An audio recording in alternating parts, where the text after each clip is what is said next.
আগেই কোন তো কে কে হাঁসের ডিম খাইতে ভালোবাসেন? যদি ভালোবাসেন তাহলে কমেন্টে জানাই। আর আমি আরেক কতগুলো টিপস দিয়ে দিতেছি, এরভাবে ফলো করবেন।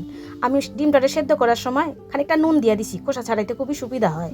আর কি করবেন করেন তো, ওই ডিমের মধ্যে খানিকটা হলুদ আর নুন মাখায় যদি 8 ঘন্টার মতন রাইখা দেন, তাহলে ডিমের কালারটাও সুন্দর হয়।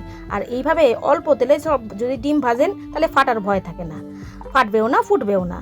আর কি কমু, তার মধ্যে একটু সাদা জিরা তেজপাতা ফোড়ন দিয়া, ওর মধ্যে একটু বেরেস্তা কইরা নিয়া, তারপরে আদা পেঁয়াজ রসুনের পেস্টটা দিয়া দিবেন। একটু টমেটোটা একটু বেশি দিবেন, তাহলে খাইতে খুবই ভালো হয়, রংটাও ভালো হয়, খাইতেও ভালো হয়।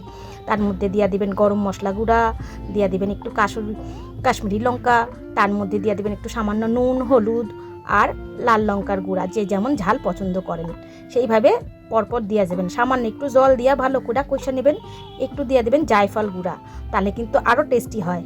আর খানিকটা টক দই একদম কম আঁচে কইরা দিবেন। কয়েকটা কাঁচা লঙ্কা একটু সামান্য স্বাদের জন্য একটুখানি চিনি দিয়া দিবেন, তাহলেই যথেষ্ট। এইভাবে একবার কইরা দেখবেন, খাইতে খাইতে আঙুল একবারে চিবাইয়াই খাইবেন। এত টেস্টি হয় যে আপনাকে কি কমু। কয়েকটা কাঁচা লঙ্কা দিয়া তারপরে একটু ঘি দিয়া নামাইয়া ফেলবেন, দেখবেন দারুণ হয় খাইতে। ভাতের সঙ্গে তো অসাধারণ লাগে, রুটি দিয়াও খাইতে পারেন, কোনো মন্দ হইব না।